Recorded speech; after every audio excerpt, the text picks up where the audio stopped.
Дархангай аймгийн багшийн сургуулийг 1971 оны төгсөгч Ахмад багш Ямын Галсангийн уран бүтээл "Миний хайртай сургууль" үгийг боловсролын тэргүүний ажилтан Энэ Галсан, аяыг Монгол Улсын урлагийн гавьяа зүтгэлтэн хөгжмийн зохиолч Д. Бэхбат, дуучин Монгол Улсын соёлын тэргүүний ажилтан Буянмөх.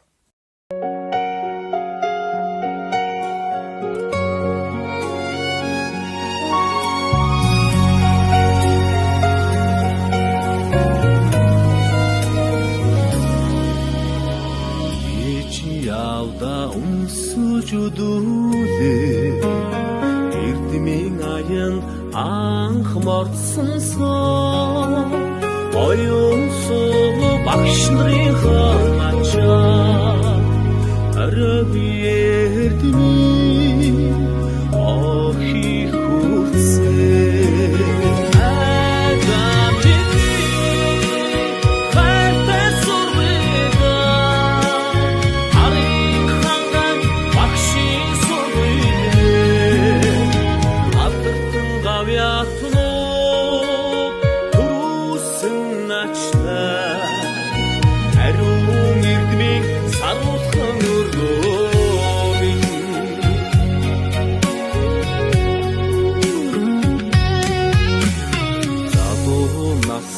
дурсан жилүүрэн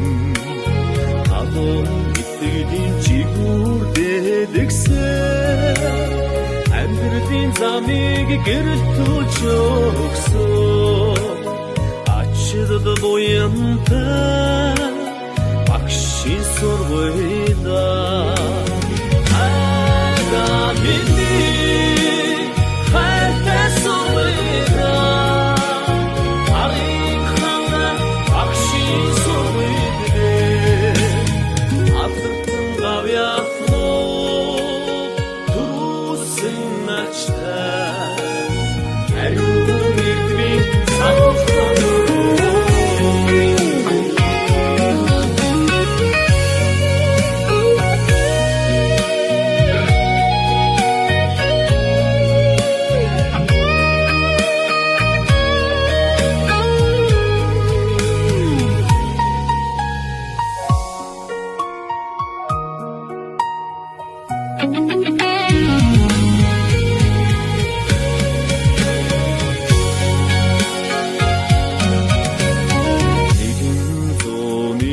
хөгжлийн түүхээ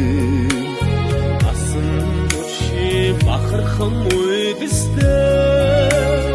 ирээдүйн хочийн өдгөр дуурайла